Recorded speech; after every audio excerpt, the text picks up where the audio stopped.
Hi, welcome to another episode of 2 Minutes on Tuesday. I am Sam Miller of RE/MAX Stars Realty, and this week I'm going to tell you a story of something that's happened to a couple of my clients recently, and it created some alarming motivation for them to hurry up and buy a home.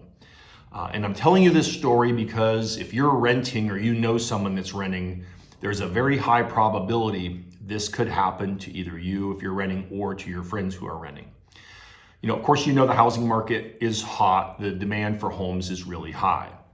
So we had a phone call from a client who was almost hysterical and said she had to buy a house and she needed to buy a house quick. She had been renting a property for close to 10 years. And the landlord had contacted her and said, I've sold the house. You've got 30 days to get out. She didn't even know the house was for sale. So she was in a panic. Hey, Sam, we need to find a house really, really fast because she couldn't find any houses to rent, any decent apartments to rent. So her only option was buy a house or move in with family, and she certainly didn't want to do that. And I had another one recently another client where the same thing happened, and where the landlord contacted him and said someone had approached them to buy the home. They want to sell it. And so they're giving that tenant the 30-day notice to vacate. Now, if you've got a current lease with your landlord, they'd have to honor the terms of the lease, and a new owner would have to honor the terms of the lease. However, if your lease is expired and you've been at the same property for 2 years, 5 years, 10 years, whatever, there's a very good chance they haven't made you sign a new lease, and you're what we call month to month. And month to month is great because it gives you options in order to move if something comes along that you like better, buying, renting, whatever. You're not tied to that agreement anymore as long as you give adequate notice that you're going to vacate. However, it works both ways. The landlord is not obligated to continue to rent to you under the same terms, and they can give you notice to vacate.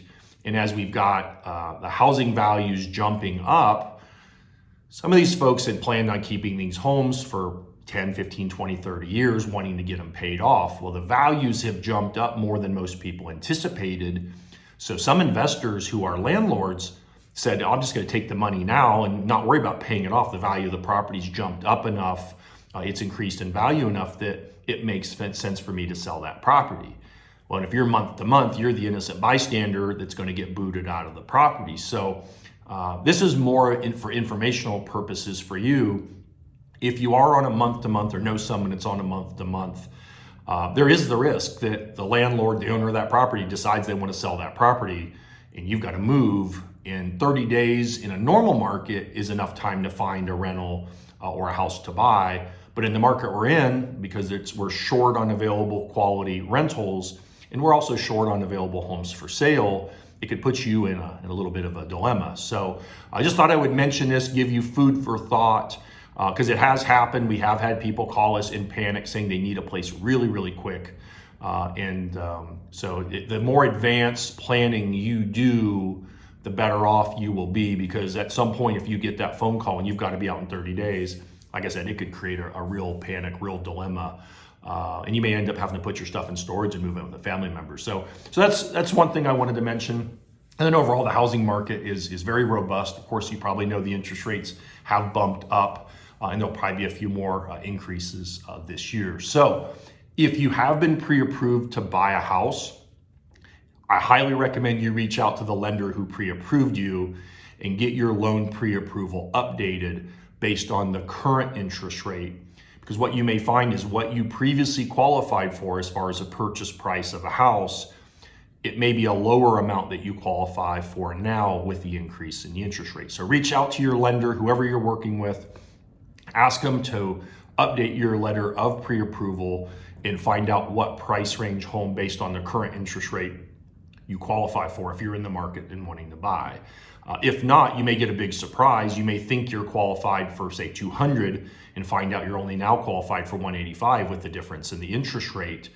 And you want to know that before you make an offer on a home, because your letter of pre-approval probably isn't worth anything if you got that letter of pre-approval a month or 2 months ago. Even though your income may have not changed, your debts may not have changed, the monthly payment on the house that you're interested in has gone up because the interest rate has gone up. So hopefully this is helpful. If you have questions, feel free to give us a call, 740-397-7800. Sam Miller, RE/MAX Stars Realty. Thanks for watching, and I'll come back to you next week. Have a good one. Bye.